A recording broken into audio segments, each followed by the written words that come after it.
شرمندگی کے باعث قربانی کا گوشت نہ مانگنے والوں کو گوشت دینے کا اجر و ثواب کتنا ہے؟ دیکھیں قرآن میں آیا نا کہ قربانی کا گوشت خود کھاؤ، مسکینوں کو کھلاؤ، سوال کرنے والے اور جو سوال نہیں کرتے۔ بعض لوگ ایسے ہوتے ہیں جو ضرورت مند ہوتے ہیں لیکن شرمندگی کے بعد کسی کے آگے سوال نہیں کرتے، ٹھیک ہے؟ تو بعض لوگ ایسے ہوتے ہیں اور ان کو بولتے ہیں سفید پوش، ان کو تلاش کر کے ان کی مدد کرنی چاہیے۔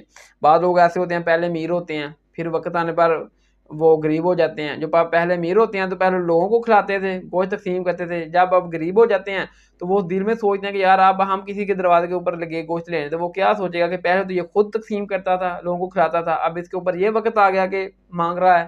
تو بعض لوگ اس طرح بھی سوچتے ہیں، تو وقت کو انسان کا ایک جیسا نہیں رہتا۔ تو جو ایسے لوگ ہیں، جو لوگ ان کو چھپا کر دیں گے کہ ٹھیک ہے یار یہ اس بندے کو دے دینا، اگر تو نے میرا نام لیا تو وہ شرمندہ ہوگا، لیکن اس کو ضرورت ہے تو میرا نام لیے بغیر تھرڈ پرسن کے ذریعے وہ بھجوا دیتے ہیں اس کے گھر کوئی چیز، کوئی گوشت، کوئی بھی ضرورت کی چیز جو اس کو ضرورت ہے، تو یہ چھپا کر صدقہ شمار کیا جائے گا۔ اللہ تعالیٰ روز قیامت ایسے شخص کو عرش کا ٹھنڈا سایہ نصیب فرمائے گا جب روز قیامت کوئی سایہ نہیں ہوگا۔